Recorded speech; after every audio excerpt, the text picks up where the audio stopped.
Acompáñenme a la epístola a los Efesios.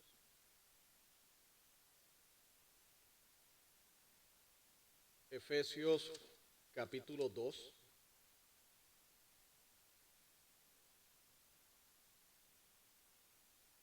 Efesios capítulo 2, versos del 1 al 10. Efesios capítulo 2, versos del 1 al 10. Esto es parte de la serie de mensajes que estamos llevando de la epístola del apóstol Pablo a los Efesios, al cual a esta serie le hemos titulado La vida plena del creyente. Y el mensaje de hoy se titula Antes y después de Cristo.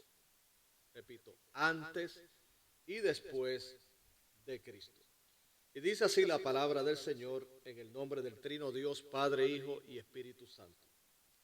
Y Él os dio vida a vosotros cuando estabais muertos en vuestros delitos y pecados, en los cuales anduvisteis en otro tiempo, siguiendo la corriente de este mundo, conforme al príncipe de la potestad del aire, el espíritu que ahora opera en los hijos de desobediencia, entre los cuales también nosotros vivimos en otro tiempo en los deseos de nuestra carne, haciendo la voluntad de la carne y de los pensamientos, y éramos por naturaleza hijos de ira, lo mismo que los demás.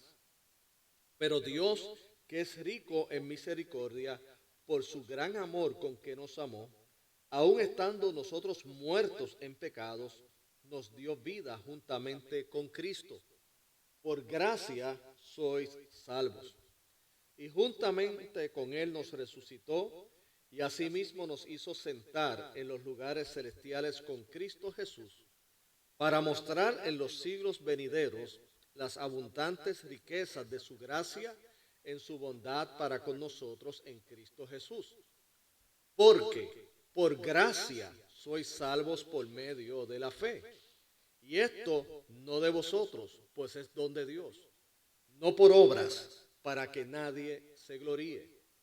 Porque somos hechura suya, creados en Cristo Jesús para buenas obras, las cuales Dios preparó de antemano para que anduviésemos en ellas. Pueden sentarse, mis amados hermanos. Como les dije en la introducción, comenzamos una serie de mensajes basadas en esta fascinante epístola del apóstol Pablo a los Efesios. Nuestro primer mensaje fue titulado acerca de las inmensas y hermosas tesoros espirituales que tenemos en Cristo. Y lo que hicimos es unirnos al repaso y a la descripción que hace el apóstol Pablo de cuál es nuestra posición en Cristo como hijos de Dios. Entendiendo que de acuerdo al apóstol Pablo en el capítulo 1, dice la Escritura que Dios nos escogió en Él antes de la fundación del mundo para que fuésemos santos y sin mancha delante de Él. Dice que no solamente nos eligió, sino que también nos predestinó para que fuésemos adoptados hijos suyos por medio de Jesucristo y que el Espíritu Santo de Dios nos selló con la garantía de la promesa, que son las arras de nuestra herencia. Y hablamos de que estas son las grandes bendiciones que Dios nos ha dado a nivel espiritual. Es muy importante que nosotros como creyentes estemos conscientes y muy claros acerca de la gran obra que Dios ha operado en nuestras vidas.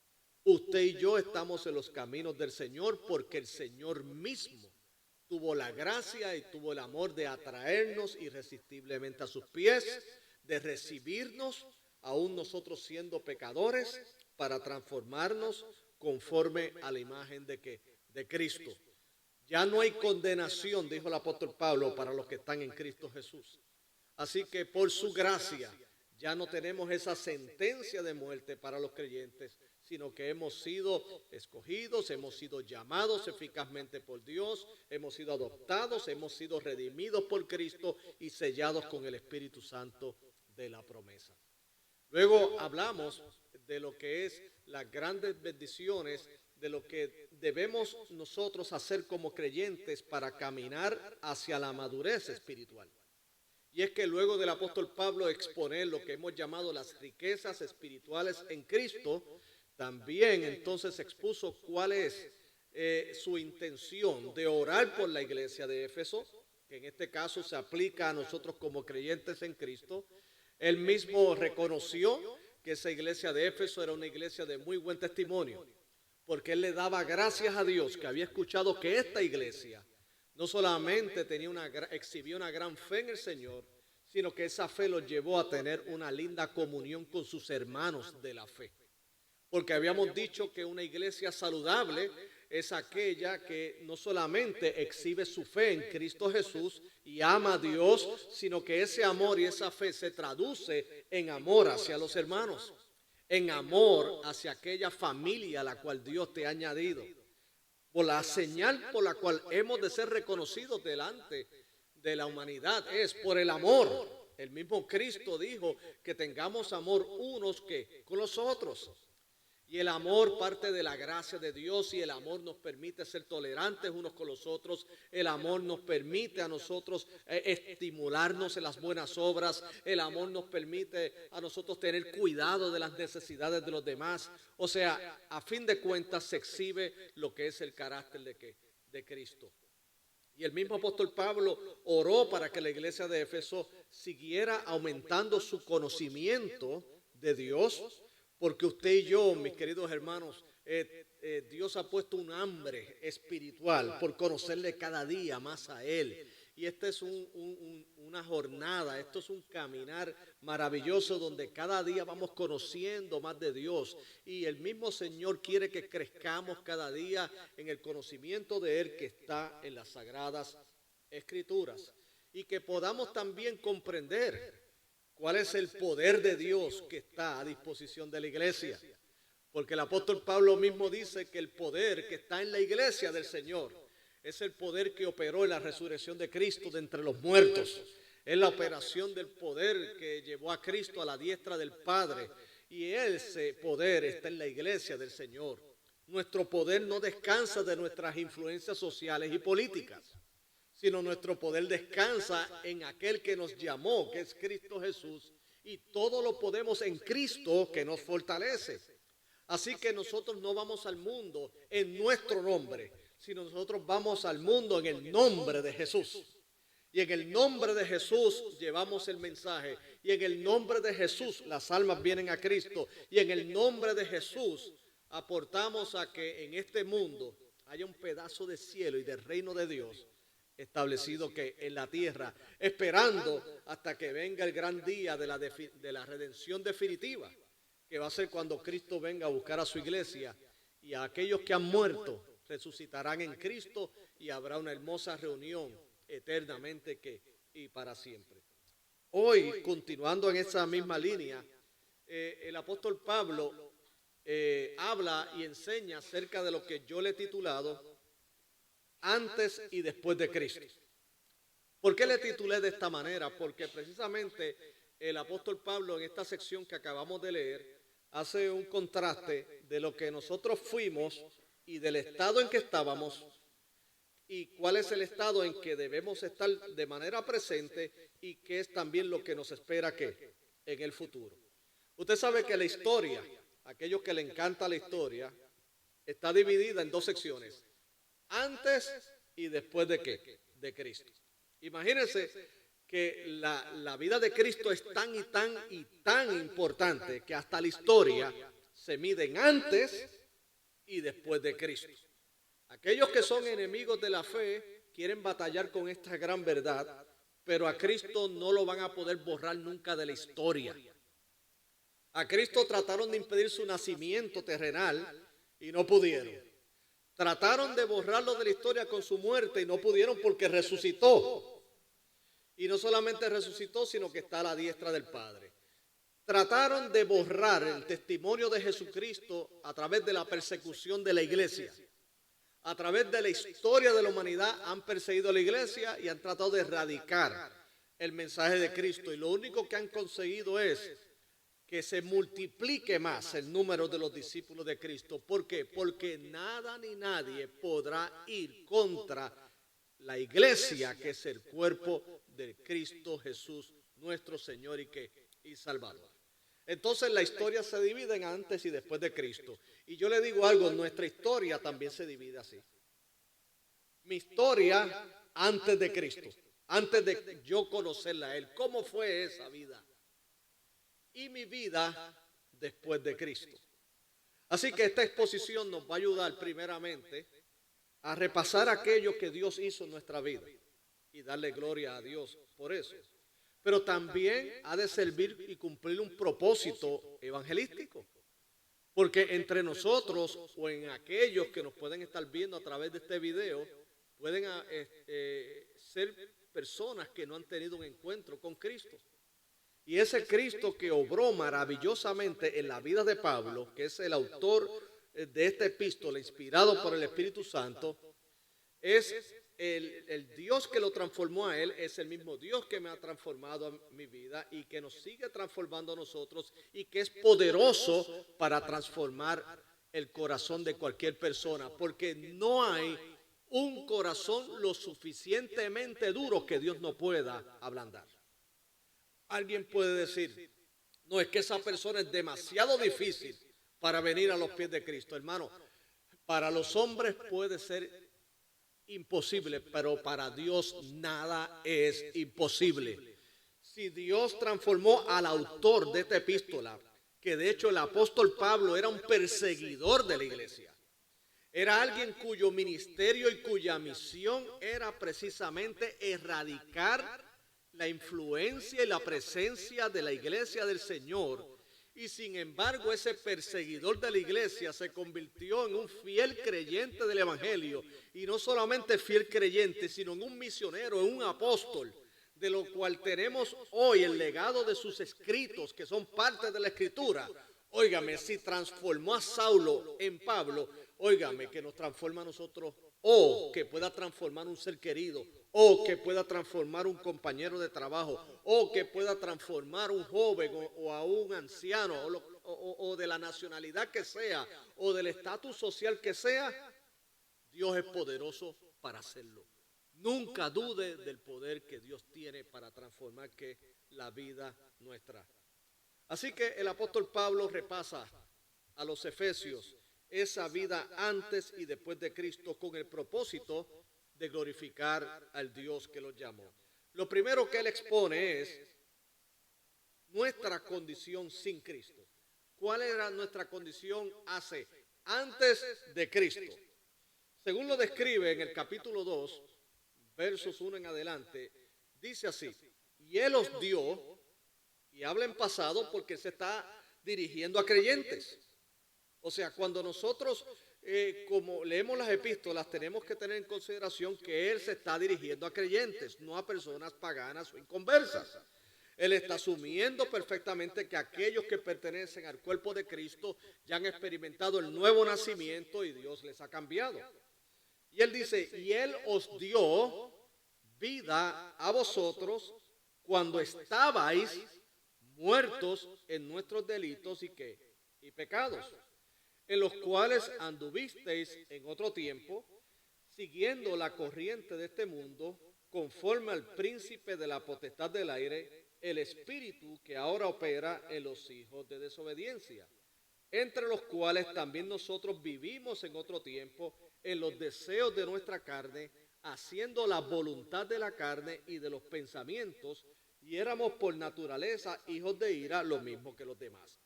Nuestra condición sin Cristo, él expone que primeramente es una de muerte espiritual. ¿Okay? Es de muerte espiritual. O sea, cuando el texto dice que Él nos dio vida a vosotros, es que lógicamente si te dio vida es porque estabas ausente de la vida. O sea, es como explicaba esta mañana a los hermanos en Little Ferry, que si hay un positivo es porque hay un negativo.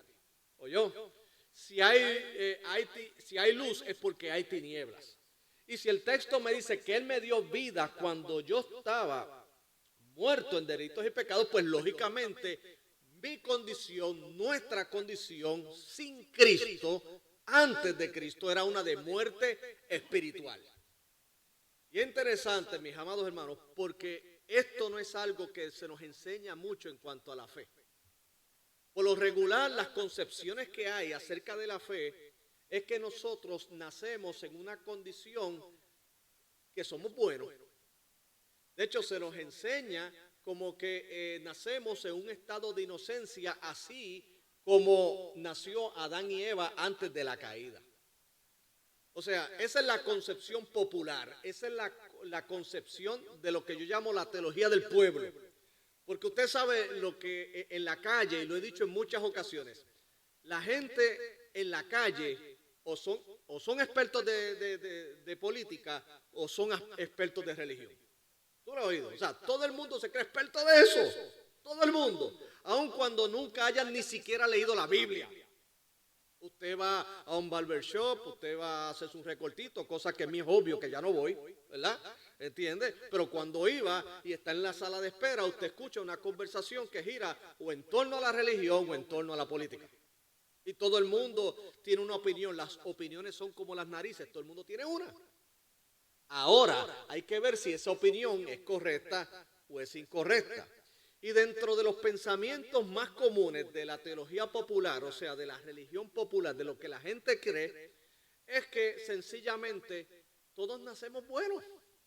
Nosotros no nacemos con ningún tipo de maldad. E inclusive algunos han llegado a postular que si hay algo malo en nosotros es porque la sociedad nos contaminó. O sea, que es la sociedad la que nos ha corrompido. El problema de ese tipo de argumento o de ese tipo de enseñanza es la siguiente. Es como dice un viejo dilema filosófico. ¿Qué vino primero, el huevo o la gallina? Porque si el ser humano nace en una condición de bondad, entonces, y luego en la sociedad, ¿quién lo corrompe? Óigame, ¿quién corrompió a ese que estaba en la sociedad? Porque cuando hablamos de sociedad nos referimos al conjunto de personas. Una sociedad la componen los individuos. O sea, entonces, si este individuo nace completamente neutral, o sea, completamente inocente, sin maldad, entonces viene una sociedad que lo corrompió, pero esa sociedad está compuesta de personas. ¿Quién corrompió a aquel? ¿De dónde vino? ¿Quién fue el primero? ¿De dónde? Entonces, eso es lo que piensa la gente. Es como en un momento dado, de acuerdo a Mateo capítulo 16, el mismo Jesucristo le preguntó a los discípulos lo siguiente. Le dijo, díganme qué dicen los hombres que es el Hijo del Hombre. O sea, Jesucristo le preguntó a ellos, bueno, ¿qué dice la gente quién soy yo? Y las contestaciones fueron muy diversas y muy interesantes. Porque ellos dijeron, mira, unos dicen que tú eres Juan el Bautista. Otros dicen que tú eres Elías. Otros dicen que tú eres Jeremías. Otros dicen que tú eres uno de los profetas. O sea, muchas opiniones, mis queridos hermanos. Muchas opiniones. Y cada una de ellas erradas. ¿Ok? Erradas. O sea, ellos con mucha convicción le decían, no, este es Elías, porque Elías fue el que murió en el Antiguo Testamento, no vio muerte, sino que fue traspuesto al cielo un carro de fuego, por lo tanto es él. Otro dijo, no, este es Juan el Bautista, o este es el otro profeta, y comenzaron a indagar, pero nadie dio en el blanco de la verdad. Y Cristo luego le pregunta a los discípulos, bueno, y entonces, eso es lo que ellos dicen, ¿y ustedes quién dicen que soy yo? Y saltó Simón Pedro y dijo, tú eres Cristo, ¿el Hijo de quién? Del Dios viviente. Y él le dijo, bingo, eso es. Y te voy a decir algo más, Pedro, porque esto no te lo reveló carne ni sangre. Esto no es algo que el ser humano te lo reveló, ni que se produjo en ti mismo, sino que te lo reveló mi Padre que está en los cielos. O sea, hoy día, mis queridos hermanos, si conocemos a Cristo, de acuerdo a las Escrituras, es por una revelación de Dios. Porque hoy día muchos tienen sus opiniones acerca de quién es Dios y al mismo tiempo tienen sus opiniones acerca de cuán malo es el ser humano o cuán pecador es. La Biblia claramente, categóricamente, Pablo dice que Dios mismo nos dio vida porque estábamos muertos en nuestros delitos y pecados. Y usted dirá, pero es que yo los veo vivos. Pues claro, físicamente están vivos. De hecho, cuando hablamos de muerte espiritual, no estamos diciendo que la maldad en el ser humano se ha manifestado completamente. Porque de hecho a nivel social hay lo que se llaman unos disuasivos que impiden que se manifieste toda la maldad en su esplendor. ¿Y cuál es esos disuasivos? La ley. Hay personas que son muy buenos ciudadanos, pero a ti no te lleva el cielo ser un buen ciudadano porque no es eso. Según la Escritura, tú puedes ser un buen ciudadano, pero es por miedo a la ley, no porque tú quieres agradar a Dios. Y hay otros que son buenos, supuestamente buenos o hacen buenas obras, pero no es para darle gloria a Dios, sino al contrario, para que cuando ellos se presenten delante de Dios, decirle: Dios, a la verdad es que yo soy lo mejor que hay en este planeta, así que lo menos que yo merezco es el cielo. Por lo tanto, yo espero que en el día de mi muerte tú vengas y ante tu presencia tú me tires una alfombra roja y digas: por ahí viene Carlos Pacheco, ángeles, suenen sus trompetas, que lo más grande de la tierra llegó al cielo ahora. Llegó por sus grandes obras, mírenlo. Y entonces uno va caminando soplado así, lleno de orgullo, y decir: gracias, gracias, gracias, gracias, porque yo soy tan humilde que me lo merezco. Pero ¿saben algo, mis queridos hermanos? Si la salvación del hombre fuera por las obras, por demás murió Cristo en la cruz. La muerte de Cristo en la cruz no fue para instituir una celebración una vez al año. No es para ni siquiera ver a Cristo como un mártir. Jesucristo vino para salvar lo que se había perdido. ¿Y quiénes habíamos perdido? Tú y yo. Él vino para rescatarnos. Él vino a morir en una cruz que se supone que usted y yo estuviéramos allí. Porque el santo murió por los pecadores. El bueno murió por los malos. Y el sacrificio de Cristo es uno que Él llevó en su cuerpo mis pecados, de manera que cuando yo he puesto mi fe en Cristo Jesús, la justicia de Cristo, que no es la mía, me es imputada y por esa fe soy justificado delante de Dios. En otras palabras, Cristo salió como mi fiador delante de la corte de Dios. Él es mi abogado. Y cuando yo me presento ante esa corte celestial y venga Satanás con todas sus acusaciones, que muchas de ellas ciertas, porque Satanás es mentiroso, pero le voy a decir algo: más sabe el diablo por viejo que por diablo, dice un viejo adagio. Y ha caminado lo suficiente en esta tierra para ver maldad. Y yo estoy hasta convencido que el mismo diablo dirá: oye, Señor, yo no sé cómo tú salvas a gente, porque hay gente que hasta que es peor que yo. Y yo estoy convencido de eso, hermano. Y entonces Satanás mismo acusando, y el Señor dice: no, tus acusaciones no tienen lugar aquí, porque la sangre de Cristo Jesús les ha cubierto su culpa. Su deuda ha sido cancelada delante de mí. Ellos son mis hijos por la gracia de Cristo Jesús, Señor nuestro. Y el caso entonces de acusación de Satanás se cae en tierra y los hijos de Dios son exaltados delante de ese tribunal y libres somos de la condenación por causa de ¿quién? De Cristo Jesús, Señor nuestro. Nuestra condición antes de Cristo es de muerte espiritual.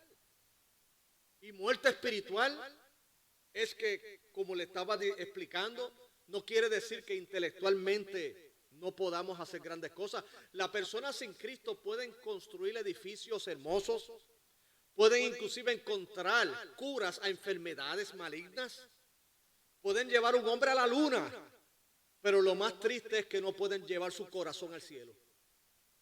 ¿Usted sabe por qué? Porque ese corazón está esclavizado, está muerto por sus pecados.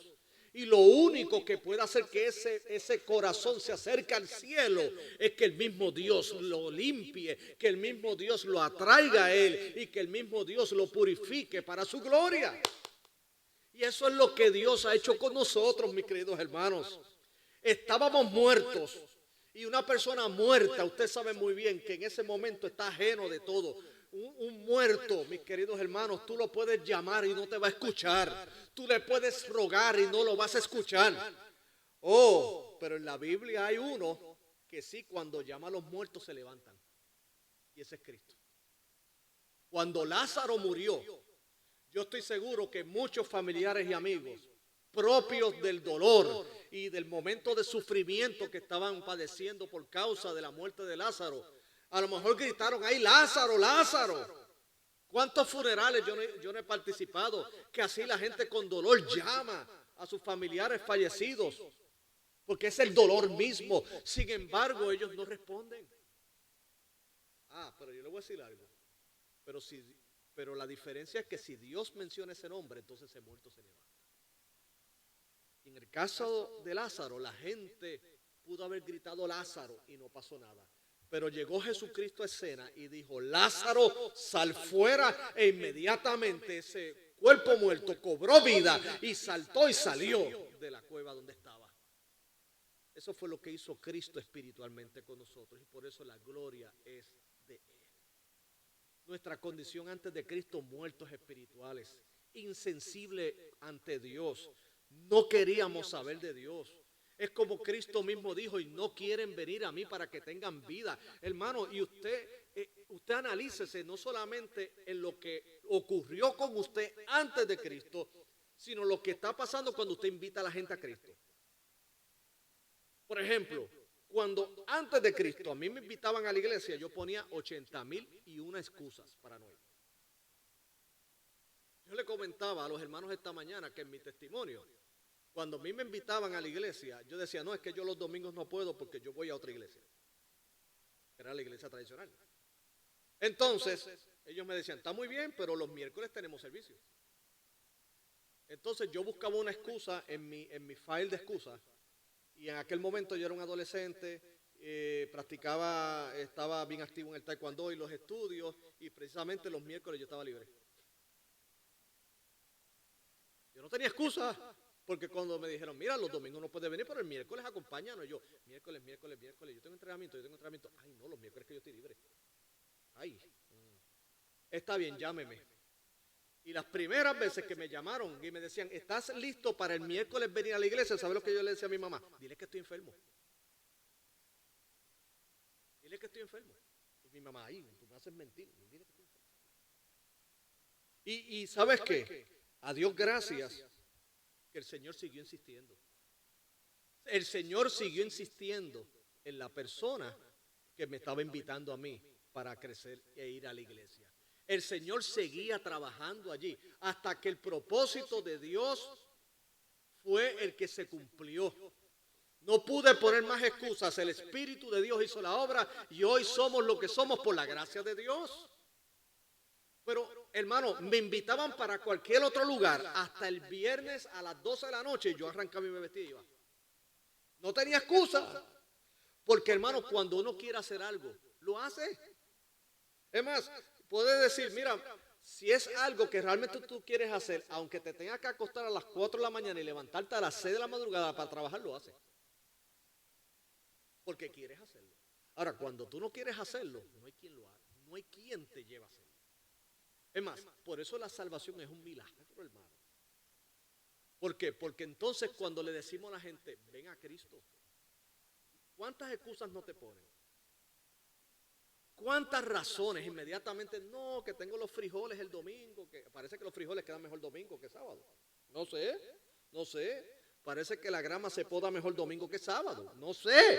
La idea es que algo siempre existe para decirle no al Señor. No. Entonces, si no va a la iglesia y usted dice, pues mira, yo voy a tu casa y te voy a hablar la Biblia. La Biblia. Pues deja ver, porque es que yo no sé, yo a veces me tomo un medicamento que me da sueño a las 7 de la noche. Precisamente a las 7, a esa hora que tú quieres venir, a las 7. Ahora, si tú le dices, yo voy ese día para darnos una buena tronca ya de ron y de pitorro y de esto, a las 7, no, llega a las 6 de la tarde para empezar temprano. Así somos los seres humanos. Hermano, estamos muertos espiritualmente hablando. Entonces, ¿cuándo ocurre ese cambio? ¿Cuándo de momento dejamos de dar excusas? Cuando el Señor en su Espíritu Santo nos cautiva y nos lleva a Él. Bendito sea el nombre del Señor. Aquí yo no estoy de pastor ni usted está como miembro de esta iglesia porque somos mejores que toda esa masa de pecadores que estaban allá. No, no somos mejores, estamos igual que ellos. Lo que pasa es que Dios ha tenido misericordia de nosotros. Y así también esperamos que Dios tenga misericordia de nuestros seres queridos, de nuestros compañeros de trabajo, de nuestros compañeros de escuela. Queremos que Dios tenga misericordia y la tendrá, porque todo lo que el Padre le da vendrá a Él y el que a Él viene jamás le echará fuera. Porque nuestra condición antes de Cristo, hermanos, era una de muerte espiritual, esclavizados por el pecado e inclusive, dijo el apóstol Pablo, que éramos hijos de ira, dice aquí, hijos de ira igual que los demás. Hoy día hay un mito teológico también en la calle. Y ese mito teológico es el siguiente, o sea, dice, no, es que todos somos hijos de Dios, no importa lo que tú creas. Le voy a decir algo, teológicamente hablando, haciendo teología y teología bíblica. O sea, usted si puede estar en desacuerdo, va a estar en desacuerdo con la Biblia, no es conmigo, es con la Biblia. La Biblia dice que solamente somos hijos de Dios cuando hemos recibido a Jesucristo Jesús como Señor y Salvador de nuestra vida. Eso es lo que dice el Evangelio de Juan, capítulo 1, verso 12. A los que les recibieron, a los que creen en su nombre, le dio la potestad de ser llamados hijos de Dios. Los cuales no son engendrados de voluntad de carne ni de varón, sino que son engendrados por Dios. Entonces, hoy día dicen, no, que todos somos hijos de Dios. Bueno, todos somos creación de Dios. Pero cuando hablamos de hijos, estamos hablando de relación. Hermano, relación filial. Le voy a decir más. Dicen por ahí que padre no es el que concibe, sino el que cría. Y es cierto. Yo he conocido a algunos que tienen sus padres naturales que nunca se han ocupado de ellos. Sin embargo, su abuela ha sido su padre y su madre. Y cuando tú le hablas, ¿quién es tu papá y tu mamá? Dice, bueno, mi papá creo que se llama fulano. Pero realmente quien me crió es mi abuela. O es mi tío. O hasta posiblemente es un hijo adoptado. Porque esto de llamarse hijo es un privilegio y se basa en una relación filial. ¿Entiendes? Es una relación filial. O sea, es una cuestión relacional. Entonces, ¿cómo tú vas a decir a alguien hijo de Dios cuando a ese ni le interesa saber de Dios? Que solamente le interesa a Dios cuando está en pruebas, cuando está en tribulaciones, cuando está enfermo, cuando solamente hay problemas, es que, ay Dios mío, sálvame. Ah, pero cuando todo se arregla, para Dios no hay tiempo. Entonces, ¿qué ocurre? Le voy a decir algo. La Biblia dice que todo lo que el hombre sembrar, eso va a recoger, porque Dios no puede ser burlado. O sea, esto no es algo de que Dios vive en depresión allá arriba. No. Dios no vive en depresión diciendo, oye, mira, como me toma el nombre mío, solamente me busca cuando necesita. No, Dios es un Dios de misericordia y de amor. Ahora, sepa algo, hermano, nosotros no nos podemos engañar. Allí no hay relación. Imagínense que en su relación matrimonial, su otra parte solamente le busque cuando necesite. Eso no es relación. Relación es que convivencia. Relación es comunicación. Relación es amor. Oh, pero esto de que tú me digas a mí, yo tengo mi esposa, pero yo nunca le hablo. Es más, yo estoy con ella 2 veces al año. Eso, en papeles tú dirás que tienes una esposa, pero de ahí no hay un matrimonio. Porque no hay una relación. No puede haber, la gente sin Cristo no son hijos de Dios porque no hay relación, no les interesa. Hermano, se lo digo de corazón y con tristeza al mismo tiempo, no les interesa. Ahora, ¿por qué nosotros oramos? Para que les interese. Porque lo que es imposible para los hombres es posible para Dios.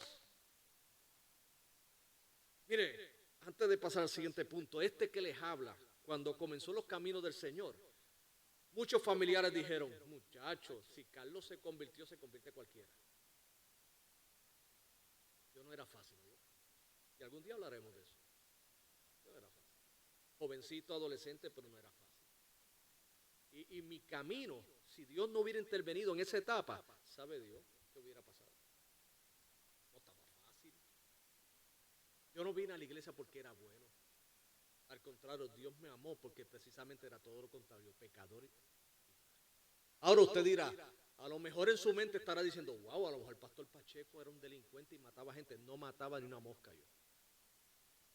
O a lo mejor usaba droga. No, hermano, más que Tilenol cuando me dolía la cabeza. Pero a lo mejor era un borracho. No, no bebía, porque fíjense, aún el alcohol, aún siendo jovencito así, no me atraía. Una vez me eché un poco en la boca y, era peor que el Listerine eso, no me gustaba. Ahora, ¿quiere decir con eso que yo era mejor que los demás? No. ¿Sabes por qué? Porque cuando me hablaban del Señor yo no quería saber de Él. Y el pecado por el cual la gente no entra al reino de los cielos, ¿sabes cuál es? Haber negado o haber rechazado el nombre de Jesús. Ese es el gran pecado que nos excluye de su presencia. Pero ¿sabe la buena noticia? Si usted está en Cristo, estamos hablando del pasado. Gloria a Dios. Porque Él nos dio vida cuando estábamos muertos en nuestros delitos y pecados. Éramos hijos de ira, en Cristo ahora somos hijos de Dios. Antes estamos en enemistad con Dios, de acuerdo al apóstol Pablo en otras epístolas dice que ahora somos amigos de Dios. Antes éramos rebeldes, ahora aún con nuestras debilidades y nuestras batallas queremos agradar a Dios y que Él trabaje en nuestras vidas.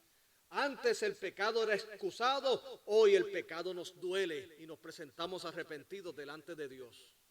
Antes yo no incluía a Dios en nada de mi vida, solamente en las áreas grises y oscuras de mi vida.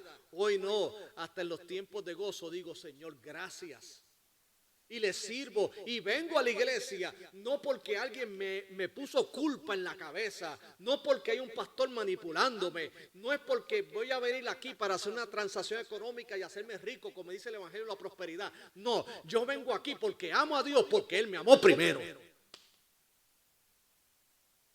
A mí nadie me pone una pistola para estar aquí, yo aquí los domingos a las 3. Vengo aquí porque amo a Dios, porque Dios ha sido bueno. Dios ha sido bueno y sé que esa es su experiencia. Usted podría estar en otro lugar.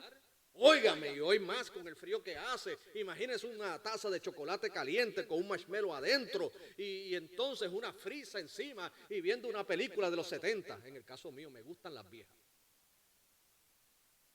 Y un poquito de los 80. Y estar tirado allá con 3 gatos encima, que es mi caso. Oh, esos 3 gatos allí. Pero fíjense, hay algo más fuerte que eso, que esos ratos son buenos y cuando se dan hay que aprovecharlos. Pero este rato, estar en compañía de mis hermanos en la fe, adorando al Señor, como dice un anuncio, antes de pasar al siguiente punto, esto es priceless, no tiene precio. Porque es que el Señor cambió mi lamento en baile, me cambió de un estado de muerte espiritual a uno de vida y me ha dado lo que es lo segundo, que no solamente el apóstol Pablo expone nuestra condición sin Cristo, sino que hace una exposición de la gracia de Dios en Cristo. Luego de haber dicho lo que hacíamos antes, que caminábamos siguiendo la corriente de este mundo, conforme al príncipe de la potestad del aire, y que hacíamos lo mismo que los demás hacían, que no nos interesaba a Dios, sin embargo, dice en el verso 4, pero Dios, que es rico en misericordia, por su gran amor nos amó, aún nosotros estando muertos en pecados, nos dio vida juntamente con Cristo, por gracia sois salvos. ¿Qué hizo Dios? Nos dio vida por Cristo. Bendito sea el nombre del Señor. Nos resucitó. Y usted dirá de nuevo, pero es que no era una muerte física, era una muerte espiritual. O sea, no quería saber de Dios, pero sin embargo Dios en su momento determinado, en el tiempo perfecto de Dios, Él puso a la persona correcta, me llevó el mensaje, trabajó en mi corazón, me convenció y me atrajo con cuerdas de amor hacia Él y estoy aquí. ¿O es que usted cree que hoy está aquí por un accidente? Óigame, yo no creo en las casualidades, yo creo en un plan de Dios.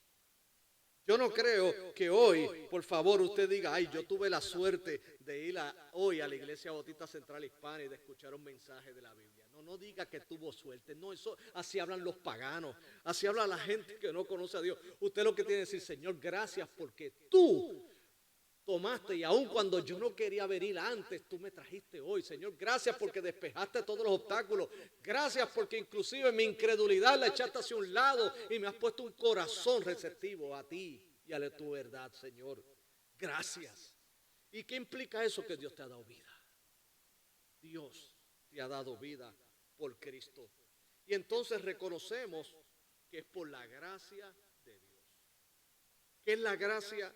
La gracia no es otra cosa que un favor inmerecido. La gracia de Dios, la gracia no es otra cosa que usted me ofenda, que usted me haga daño y sin embargo en lugar de yo responderle con la misma moneda, le respondo con la moneda del perdón y del amor. Usted no merece mi amor, pero sin embargo yo se lo concedo. Gracia también ha de aplicarse en que usted tiene una grandísima deuda y yo no tengo que ver nada con usted y sin embargo saco lo que tengo y le saldo su deuda. Gloria a Dios, ¿verdad? Y entonces usted dice, pero ¿por qué lo hizo? Porque le voy a decir algo, en el plano humano, aquí no hay mucha gracia, déjeme decirle, más que solamente los que han conocido legítimamente a Cristo. ¿Por qué? Le voy a explicar lo siguiente. Cuando usted le hace un favor a una persona, a usted no le ha pasado que lo primero que le pregunta, o cuando a usted le hacen un favor, uno no se pregunta, oye, ¿qué querrá este después? Me preocupa. Uno como que disfruta el momento del favor que te hicieron, pero como uno conoce cómo es la humanidad, uno dice, nadie da nada por nada. ¿Qué me va a pedir después? Porque vivimos un mundo que, repito, no da nada por nada. La gracia no existe. O sea, no se crea, mis queridos hermanos, que aquellos que aportan a las campañas políticas lo hacen porque creen en la causa de su partido. No, señor, despiértese, pum, pum. Ellos son inversionistas políticos. ¿Qué es? Ellos investigan quién tiene más posibilidad de ganar. Y vamos a poner que el hermano José es el candidato más grande para que gane esta elección. Y yo tengo una compañía de construcción. Y yo digo, oye, ven acá, le voy a dar $25,000 para la campaña a José.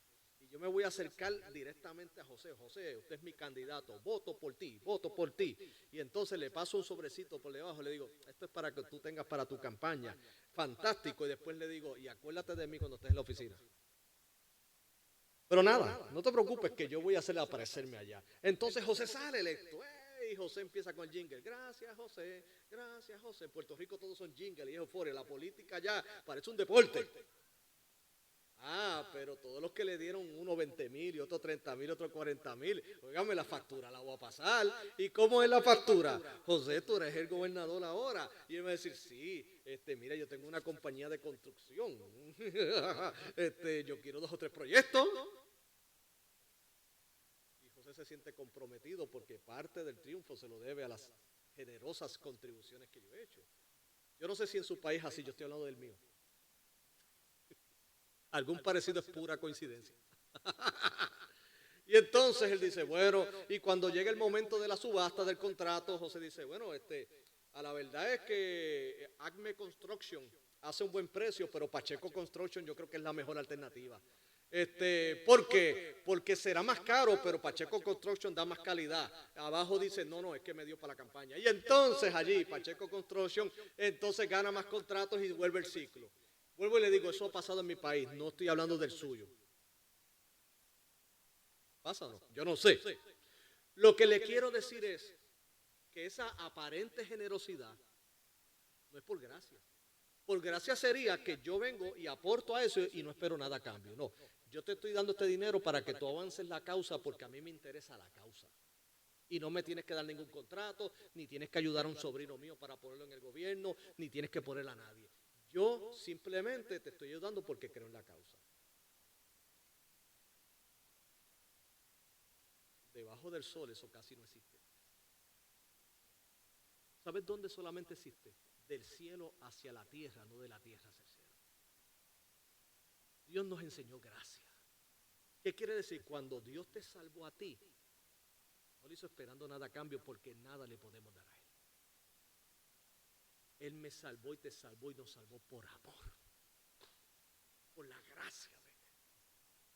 Yo no quería saber de Él y en lugar de corresponderme con juicio, me correspondió con amor porque reveló a Cristo en mí. Él no está esperando nada, porque aún lo que yo le pueda dar es como trapo de inmundicia, y aún lo que yo pueda dar bueno a Él es porque Dios mismo lo preparó de antemano para que yo camine en Él. La salvación es por la gracia de Dios. La gracia de Dios. Entonces el recipiente de esa gracia, que es usted y yo, no respondemos a esa gracia con pecado y decir, bueno, ahora pues Dios me perdonó y yo me voy por ahí a hacer lo que yo quiera y a portarme peor que el diablo. No, porque cuando Dios nos cambia, cuando Dios manifiesta su gracia con nosotros, esa gracia nos es tan preciada que nos quita un corazón rebelde que quiere continuar en el pecado para entonces tener un corazón que ama que la verdad y la santidad. Esa es la gracia de Dios. Dios no me salva a mí para yo quedarme en el mismo estado de pecado. Dios me salva para precisamente sacarme de lo que me condenaba a mí. Y le doy gracias a Dios. Y somos hijos de Dios eternamente y que para siempre. Y pudimos apreciar que antes de Cristo nuestra condición era ¿de qué? De muerte espiritual, esclavizados por el pecado, hijos de ira. Después de Cristo ha sido por la gracia de Dios, donde Dios nos ha dado vida por Cristo. Y por la gracia somos salvos por medio de ¿qué? De la fe, pero de la fe en Cristo. Usted se quiere salvar, mire a Cristo. Para salvarse, mire a Cristo. No se mire a usted, mire a Cristo. No mira a los demás, mira a Cristo. No me mira a mí, mira a Cristo, el autor y consumador de la fe. Mírelo y abrázalo por medio de la fe misma. Ámelo y crezca en su palabra. Él es el único que es poderoso para salvar. Y lo último es, y no menos importante, que después de Cristo, el apóstol Pablo aquí hace una exposición de nuestro propósito en Cristo. ¿Y cuál es nuestro propósito en Cristo? Nuestro propósito en Cristo es que dice que por gracia somos salvos por medio de la fe. Y esto no es de nosotros, pues es un don de Dios. Aún la fe es un regalo de Dios. No es por obras para que nadie se gloríe. Le voy a decir algo. Cuando usted y yo estemos en la presencia de Dios, los creyentes no podemos decir, estoy aquí porque me lo gané, sino estoy aquí porque tú te lo ganaste, Cristo. Tú me ganaste a mí para el cielo. Tú me ganaste. Porque yo con mis obras me quedaba mega corto de llegar al cielo. No llegaba jamás, ni a primera base si fuera un juego de béisbol. Pero sin embargo por ti llegué aquí, porque tú venciste. Y la gloria es para el Cordero que vive y reina para siempre. Entonces, ¿quiere decir que nosotros no hacemos obras? Claro que las hacemos. Lo que ocurre es que primeramente, como parte de esa obra de conversión, Dios nos ha hecho, nos ha creado en Cristo Jesús para buenas obras. Y que esas obras Dios las preparó de cómo? De antemano. Dice aquí para que anduviésemos en ella. ¿Qué quiere decir esto? Que el Señor no solamente me sacó de mi estado de muerte espiritual, me salvó por gracia, sino que esa gracia me da un propósito y es de caminar en esta vida para la gloria de Él. Los creyentes, como dijimos el domingo pasado, no hacemos buenas obras para salvarnos, sino porque somos salvos, hacemos buenas obras. Y esas buenas obras, aún dice la Escritura, que fueron preparadas por Dios de antemano para que anduviésemos en Cristo. El Señor que me ha dado el medio, me ha dado hasta el camino para transitar en ellas. ¿Para qué? Para que la gloria sea de Él.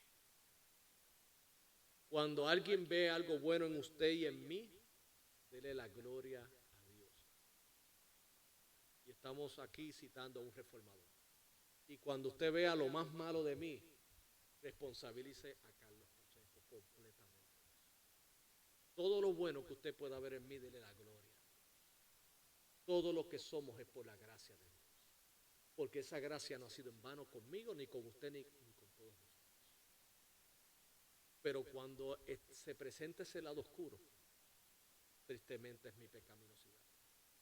De lo cual cuando me presento a Dios en arrepentimiento, el Señor me limpia y me reconcilia para su gloria. Dios nos ha puesto un propósito, buenas obras. ¿Y ¿Cuáles son esas buenas obras para que yo ganara elecciones? No. De hecho, inclusive, las buenas obras del creyente, ¿saben cómo deben ser? Anónimas. Jesucristo dijo, como nosotros los creyentes no queremos el aplauso del hombre, lo que queremos es simplemente glorificar a Dios. Dice que cuando tú hagas una obra, que tu mano derecha no sepa lo que hace tu izquierda. Porque tu Padre que te ve en lo secreto, te recompensará que en público. Los fariseos que creían en la vanagloria humana, cuando iban a ayudar a alguien, Jesucristo dijo que hasta sonaban trompetas, como que dice, pim, pim, pim, pim, pim, míralo, el hombre este está haciendo una buena obra. Y se retrata así. Y dice, he tenido la bendición de darle comida al hambriento. Gloria a mí. Le voy a decir algo, Dios quiere que hagamos eso y más. Pero hagámoslo sin pomposidad. Hagámoslo que solamente lo sepa Dios y la persona que recibe nuestro bien. Y usted sabe lo que vamos a tener, bendiciones más de Dios. Porque lo hacemos para la gloria de Él. No lo hacemos para que nos admiren. No lo hacemos para ganar una posición política. Lo hacemos porque amamos a Dios y queremos glorificar su santo y bendito nombre. Puestas por Dios esas obras para glorificarle a Él. La pregunta que queremos dejar ya finalizando nuestra exposición es, si estás en Cristo, Él te ha librado de tu vana manera de vivir, te ha librado de la muerte espiritual, te ha quitado toda condenación, has sido salvado por la gracia y con un propósito de glorificar a Dios y de que vuestras buenas obras les sean vistas por los hombres para glorificar al Padre que está en los cielos. Ahora, si no conoces a Cristo y esta exposición te ha confrontado, ¿sabes qué? Esta confrontación es para salvación. Es para que hoy abraces a Cristo como tu Señor y Salvador. Que hoy puedas decir, Señor, aquí está mi vida, Dios. Señor, perdóname, Padre. Y quiero que Cristo Jesús, Señor, sea el Señor y Salvador de mi vida. Y sepa algo, mis queridos hermanos. Si usted solo anhela de corazón, no hay negativa del cielo. Al contrario es, el que a mí viene, jamás será echado fuera, son las palabras de Cristo. Y usted posiblemente dirá, pero es que yo he sido demasiado pecador. La Biblia dice, el apóstol Pablo hablando, Cristo Jesús vino a morir por los pecadores, de los cuales yo soy el primero. Yo estoy aquí porque soy un pecador arrepentido por la gracia de Dios. Y si Dios me salvó, salva a cualquiera.